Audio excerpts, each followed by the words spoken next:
Actualidad, espectáculos, negocios, deportes, todo en TV Radio Miami, la nueva televisión. Agustín Rangugli, un periodista sin libreto.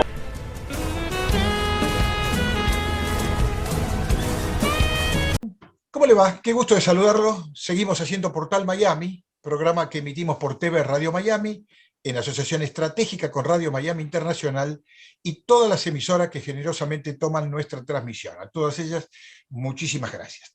Tengo ante mí un informe sobre un encuentro de análisis internacional del Instituto Americano por la Democracia, que tiene su sede aquí en la ciudad de Miami, donde hace algún tipo de mención, por qué no decir alerta, sobre algunas gestiones o decisiones o impulso de nuevas fórmulas del gobierno argentino sobre el Poder Judicial.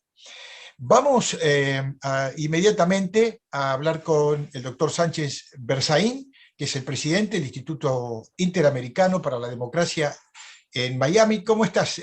Buen día. Agustín, buen día, un ¿Cómo saludo estás? a toda tu audiencia.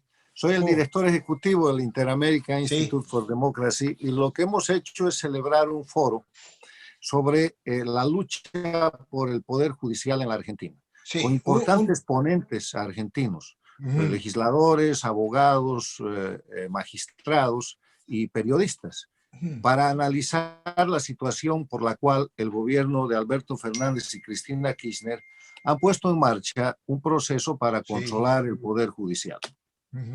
Se corre la versión de que estarían haciendo presión para jubilar a más de 200 jueces y fiscales. Esto es una de las herramientas que piensan utilizar. Bueno, están haciendo varias cosas. Primero han puesto en marcha un proyecto de reforma del Poder Judicial, que con el pretexto de la reforma lo que tratan de hacer es ampliar el número de magistrados de la Corte Suprema para meter sus jueces y tener mayoría. La otra cosa que tratan de hacer es cambiar una serie de procedimientos para fraccionar la autoridad del Poder Judicial a nivel federal y de esa manera tener también control. Lo que tú dices, esto de jubilar gente, presionar gente, lo están haciendo con gran despliegue y está denunciado por la prensa. Pero lo importante es preguntarse por qué lo están haciendo. ¿Por qué el gobierno de Alberto Fernández y Cristina Kirchner quiere el control del Poder Judicial? Y La impunidad. La respuesta es uniforme. Quieren impunidad porque Cristina Kirchner está acusada por decenas de procesos, por corrupción, por miles de millones de dólares en los 12 años del gobierno kirchnerista. Y además de la impunidad para ella y para sus cómplices, lo que quieren hacer controlando el Poder Judicial es establecer en la Argentina el sistema castrochavista de gobierno. Porque cuando cae el Poder Judicial ya no hay democracia. Los elementos esenciales de la democracia, que son el respeto a los derechos humanos y las libertades fundamentales, la vigencia del Estado de Derecho, que quiere decir respeto a la ley, la división e independencia de poderes, las elecciones justas y libres y la libre asociación política, se concentran en la posibilidad de que el ciudadano pueda tener defensa cuando se violentan esos sus derechos, o cuando no hay Estado de Derecho, o cuando no hay elecciones libres, o cuando se violan sus derechos humanos, y eso es con un poder judicial independiente. Cuando el Poder Judicial cae en manos del poder político, vemos la repetición de la formación de grupos de delincuencia organizada que pasan a detentar el poder, como sucede hoy día en Cuba, como sucede en Venezuela, como sucede en la Nicaragua de Ortega y en la Bolivia de Evo Morales y del sucesor que han impuesto allá, donde el Poder Judicial, en vez de ser protector del derecho y de las libertades fundamentales y de los derechos humanos, es el instrumento de persecución política. Imagínense ustedes el Poder Judicial en manos de Cristina Kirchner en la Argentina. El sistema de venganza, de persecución y el destrozo total. Eso quiere decir que Argentina puede ser Venezuela y que están en el borde de romper la estructura democrática argentina. Hoy día Argentina es un país democrático, Argentina es una democracia, pero que tiene un gobierno castrochavista.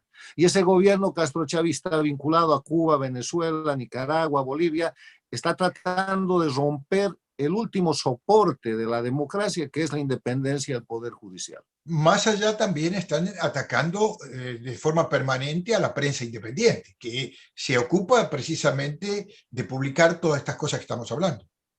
Así es. La prensa independiente, que es muy importante, es la que está sosteniendo la independencia del Poder Judicial. Y eso hace el conjunto de las libertades por las cuales podemos afirmar que Argentina es una democracia. Pero es una democracia bajo acoso, en la cual está en ejecución un plan, que es el plan de terminar con los elementos esenciales de la democracia, porque una vez que terminan con el Poder Judicial, y te invito tú que conoces tanto la realidad argentina, a recordar el famoso proceso de Clarín en el gobierno de los 12 años de kirchnerismo anteriores, Una historia donde larga. fue la Corte Federal, la Corte Suprema en el sistema federal, la que paró el abuso contra la libertad de prensa en el caso del Clarín, y eso generó un momento de quiebre que llevó prácticamente a la derrota electoral del kirchnerismo. Entonces, en esa dinámica, la prensa libre que sostiene al Poder Judicial y el Poder Judicial que puede garantizar prensa libre es la ecuación con la cual se debe sostener la democracia. Tuviste invitados muy especiales, entre ellos un jurista, un hombre muy reconocido en la Argentina, el doctor Sapsay, que hizo declaraciones muy importantes y se refería a los cambios del Código Procesal Penal Federal. ¿Qué te quedó en limpio para entender todo este proceso?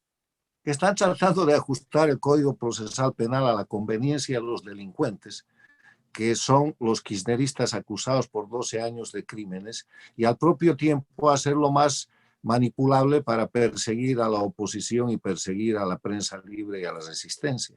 El profesor Sapsay es sin duda una autoridad que ha mostrado con claridad que esa reforma, además de ser malintencionada, no es necesaria.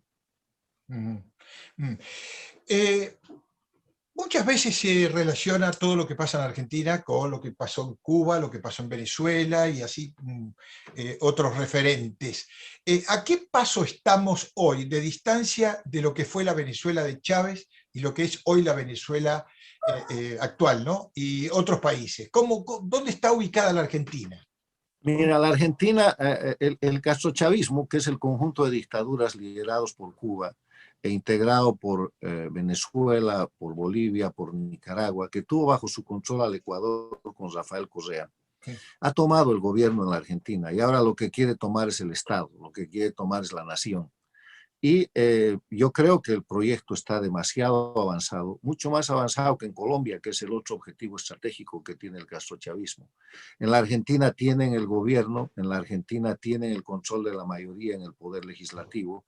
La Argentina ha cambiado su política exterior para favorecer a las dictaduras. Quiero recordarte que cuando se posesionan Fernández Kirchner, el año 2019, sus principales invitados son el dictador de Venezuela, que no va, Maduro, el dictador de Cuba, que sí va, Díaz-Canel, el prófugo de la justicia, el expresidente del Brasil, condenado a 17 años de cárcel, Lula da Silva, que no va, el condenado a 8 años de cárcel, también prófugo de la justicia, exgobernante ecuatoriano Rafael Correa, que sí va, Evo Morales, y después de eso lo que hacen es cambiar la política exterior, quebrar el Grupo de Lima, ponerse a apoyar a Venezuela y a Cuba como dictaduras, cambiar su voto en la OEA, atentar contra la posibilidad de elección en el BID y fracasan. Y hoy día están liderando un grupo para pedir que saquen a Cuba del grupo de países que sostienen el terrorismo. Entonces, la posición no puede ser más clara. El gobierno es un gobierno castrochavista. Fernández y Kirchner están al servicio de Cuba, Venezuela, Nicaragua, Bolivia, de ese sistema del socialismo del siglo XXI operado por el Foro de Sao Paulo, y lo que están tratando de hacer, ya que tienen el gobierno, es apoderarse de la Argentina al completo, y claro, para eso tienen que quebrar el poder judicial. Ajá. Y también están pretendiendo que los Estados Unidos cambie su política exterior, sobre todo consideran que, bueno, las dictaduras podrían tener algún lugarcito en el gobierno de Biden. ¿Tú crees que eso puede ser posible? Bueno, lo que se ha desatado apenas se ha cambiado el gobierno en Estados Unidos es una campaña intensa de Cuba que está en estado de agonía para que Estados Unidos la saque de la lista de países terroristas y le suspenda las sanciones. Y si eso pasa con Cuba, pasará con Venezuela, pasará con Nicaragua, y Bolivia entrará en la órbita de lo que quieren simular son países democráticos.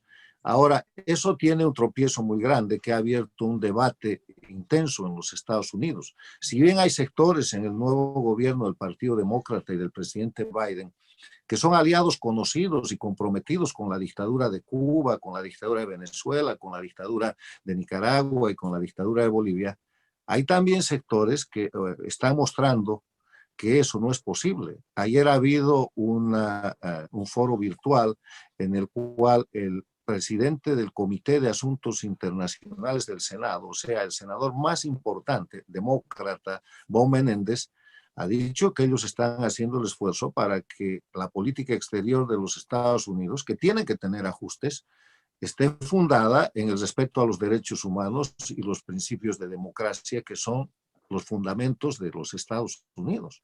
Porque una política exterior se funda en dos pilares, básicamente. En los principios y valores del país, que son los que está reclamando el senador Bob Menéndez, los que está señalando el senador Bob Menéndez, y en el interés del país, y en este caso Estados Unidos respecto a Cuba, Venezuela, Nicaragua y Bolivia, lo que tiene que hacer es reconocer que estos países son declaradamente antiimperialistas, declarados enemigos de los Estados Unidos, son los que propician el narcotráfico, los que auspician el terrorismo de origen islámico y los que de cualquier manera atacan y se han constituido, liderados por Cuba, en el principal enemigo de los Estados Unidos, que está abriendo las Américas a la penetración china, rusa e iraní, entre otras. Entonces, ni son amigos de Estados Unidos, son más bien enemigos declarados, ni respetan los derechos humanos y han terminado con la democracia. O sea, deben haber cambios en la política exterior de Estados Unidos, pero tienen que ser cambios en el sentido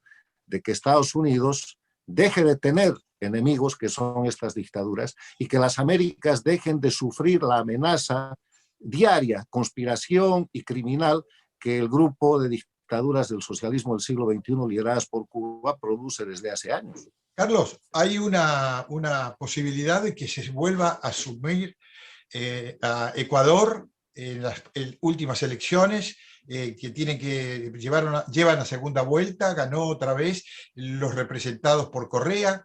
¿Qué posibilidad, qué significa esto dentro de este contexto donde Cuba, Venezuela, Nicaragua, Bolivia y todos esos países se sumen ahora a Ecuador? Lo que está pasando en Ecuador no es que el candidato de Correa, que se llama Andrés Arauz, haya ganado la elección.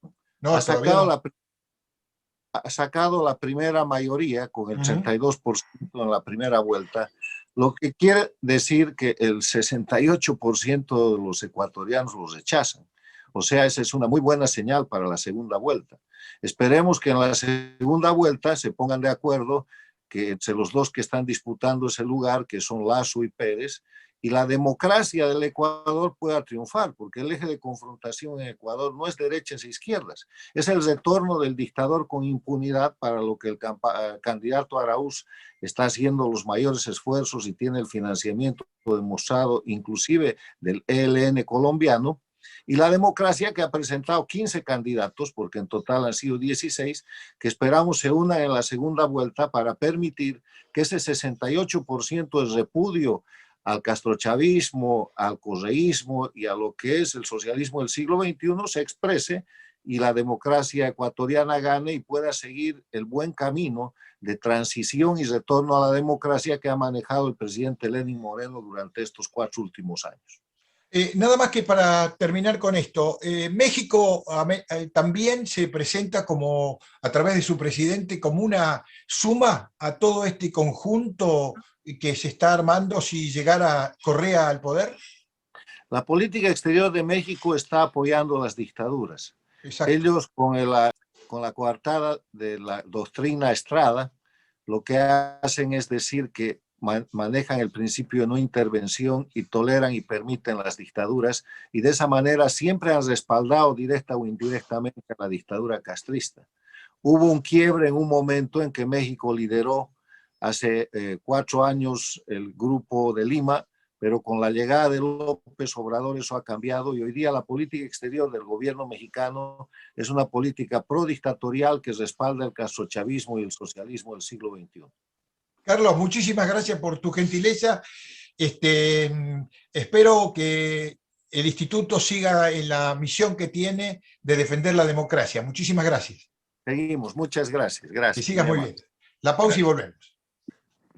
Lo que está pasando en Ecuador no es que el candidato de Correa, que se llama Andrés Arauz, haya ganado la elección. No, ha sacado, no.